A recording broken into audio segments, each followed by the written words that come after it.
Możesz.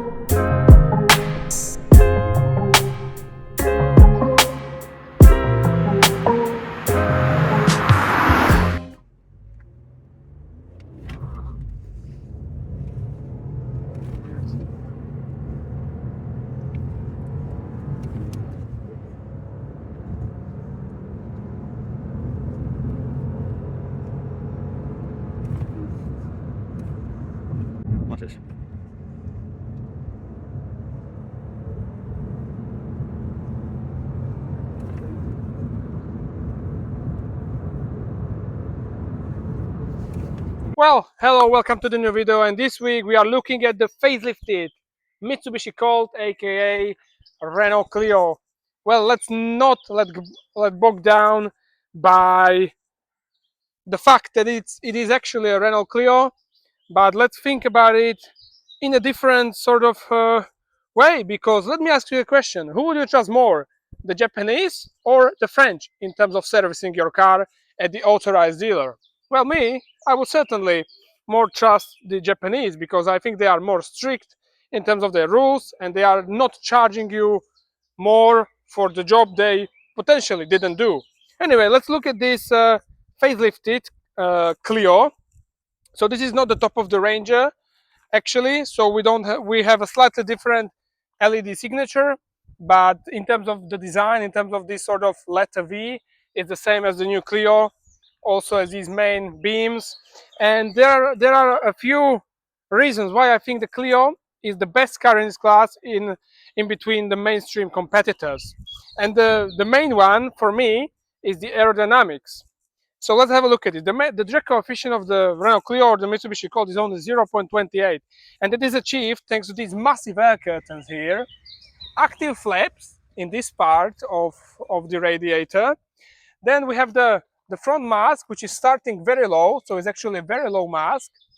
And then as we go along the car, we have a very nice, very slight silhouette and long roof towards the rear of the car, with the prolonging rear roof spoiler, as well as this side spoiler in here.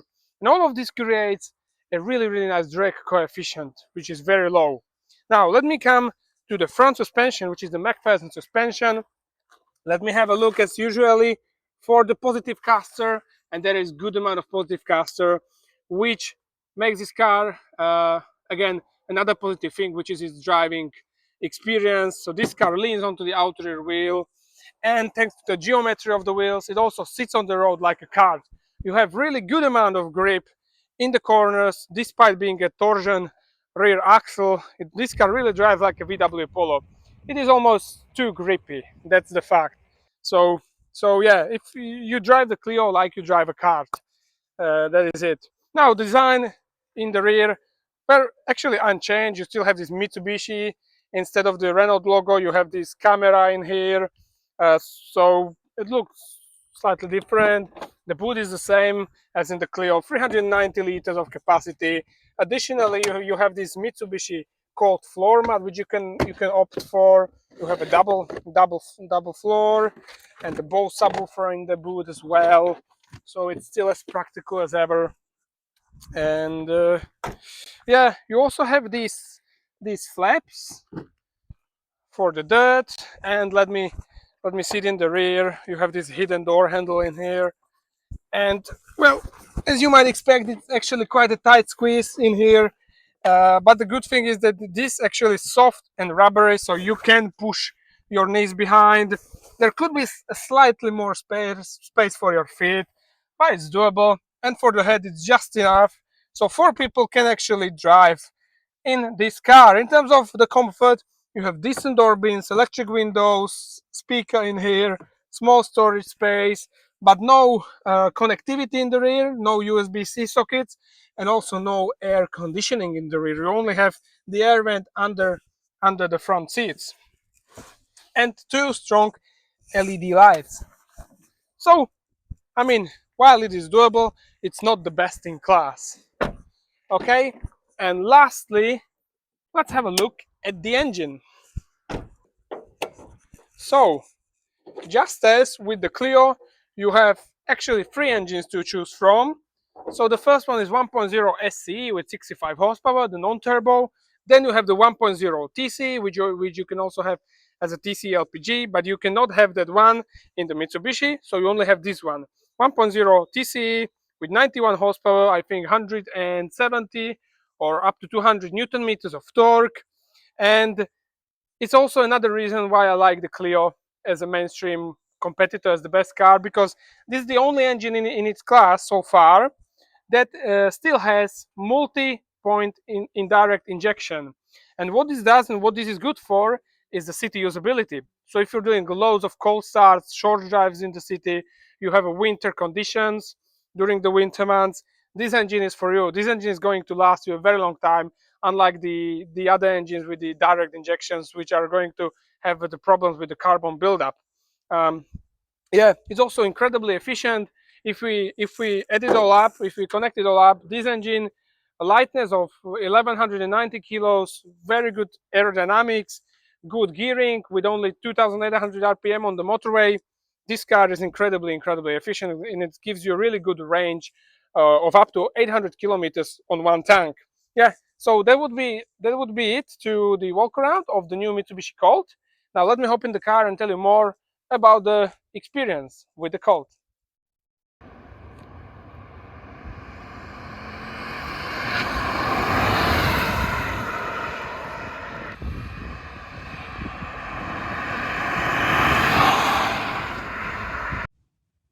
And another thing why the Clio is such a great car starts in the interior. This generation of Clio has a very good interior to use. So for example, the startup procedure, yeah? So you want to start up the car, you just press this button here, very easy to find. And then what you need to do, change the driving mode and turn off the start and stop system. So you turn it off here with this button, then you change the modes again with the button, and you don't need to press on the screen, you just press this button. Another, again, very easy, very nice to use. And then on the left side from the steering wheel, you can turn off the lane assist very quickly by just clicking it. This is active and then inactive. Great. You also can heat up the steering wheel, set up the height of your lights, and set up the brightness of the screen ahead of you. Great. Then you want to set up the air conditioning. Very easy. You have 3 rotating knobs and 4 buttons. So this interior is an analog interior still, which blends the analog and the digital, of course, here in the driver's display, in this central display, vertical display. So you have this 360-degree camera around you. You also have the park assist. So you press this button and you can choose a variety of parking types, and the car then detects the space and parks automatically inside, which is a very premium function, which you do get in the premium manufacturers, and you get this in a very small city car. So yeah, really nice. And then there is the feel in the interior. So you have nice soft touch materials. Well, this is actually hard to touch on the door, but nice materials at the most important places, which is great. You have the air vents positioned in nicely. You also do get the Bose stereo with the subwoofer in the rear, so you get a really good experience from the music, which is also done even better thanks to the very good sound isolation. The car only does 57 decibels at 130 kilometers, which is really premium. Again, you have these nice and comfy seats with actually enough of the support. They look like the Renault seats from the past, actually, with their side support. Yeah, and the interior feels very compact. Of course, if you're a big and fat, maybe slightly heavier gentleman, you're going to look slightly ridiculous in here because it's so compact. But it's a nice and compact car. It feels together. That's important. Now let me drive from this bumpy car park. All right. And let's talk about the driving. Actually, let me nail the fuel consumption, because it's now slightly higher, because I was learning my mom how to drive a manual. So it's 5.7 at the moment. So let's see what we're gonna do during the test. But the consumption I did during the whole week was 5.2 liters. Actually, and for a longer time, 5.1 liters average for 100 kilometers. which is absolutely great. All right, another speed is the driving. Let's try the dynamics of this 1.0 TC engine.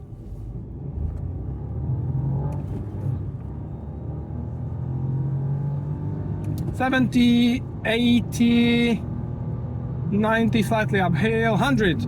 So it's around, I don't know, 9 seconds it seems to me. So still with this 1.0 3-cylinder engine with 90 horsepower and 200 Newton meters, you can get up to 100 kilometers in around 9 seconds, which is great. And it's down to the lightness of the car, only 1190 kilos, so almost 1200 kilos, and the great aerodynamics of only 0.28. And also this lightness and great aerodynamics allows it not only the great dynamics even with a small engine, but also great efficiency. So this engine on the motorway can do diesel consumptions of in between 4.9 and 5.1 liters per 100 kilometers at 130 kilometers on the motorway, believe it or not. The engine revs at 2,850 RPM at 130 kilometers, which is again decent. Look, you need to overtake, put it into third, press it, and you see, it overtakes actually without a problem. And from 80 to 100 kilometers you can do in around 3 seconds, which is okay, decent. Yeah, so I'm extremely happy with this car. I mean, and you are so quiet in here because it has such a good sound isolation. And of course, again we are at the aerodynamics, so aerodynamics plus great sound isolation is absolutely fantastic with this car. So yeah, it's just a lovely car to drive. And another thing is the handling, but I'll tell you about that slightly later because we are entering the village. All right, we are now departing the village. Let's try acceleration in the Ford from 80 to 100. So I have full throttle, 90, 100, 110, 120, and the engine starts to have quite a nice sound. Look at this acceleration, 130, and now you just need to corner, so you have good brakes. The corner inside, massive amount of grip thanks to the toe out, and look at this acceleration, 5,500, 6,000 RPM.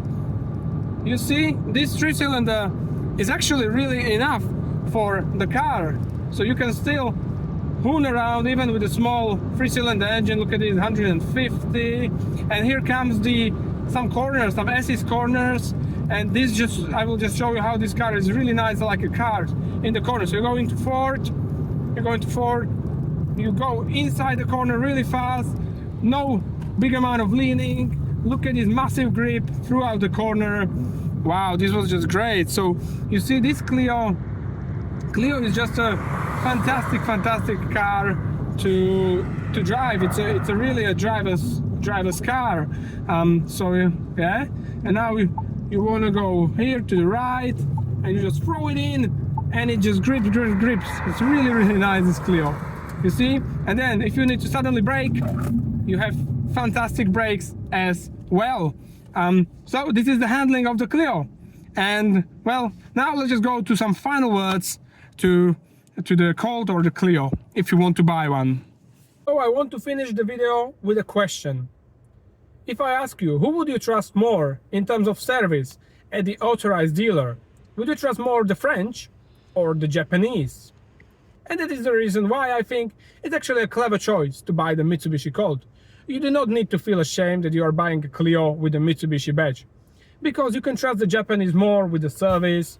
You can trust them more, I think, that they won't give you the second grade parts in the dealer, as there happens sometimes that some dealers, they use older parts when they're servicing your car, and then they ask you full price for it still and stuff like that, or they don't change your oil. I think with the Japanese dealer, with the Mitsubishi dealer, they are going to be more strict. So you should not feel ashamed if you buy this Colt which is a Renault car as a Mitsubishi, because I think it will be taken care of in a better way at the Mitsubishi dealership. So yeah, that's what I wanted to finish this video. The Renault Clio is, I think, the best mainstream car in its class. Well, and if you liked the video and found it useful, well, keep watching, keep subscribing, because more videos are coming on very soon, and I hope to see you in the very next video. In the meantime, take care of you, and goodbye.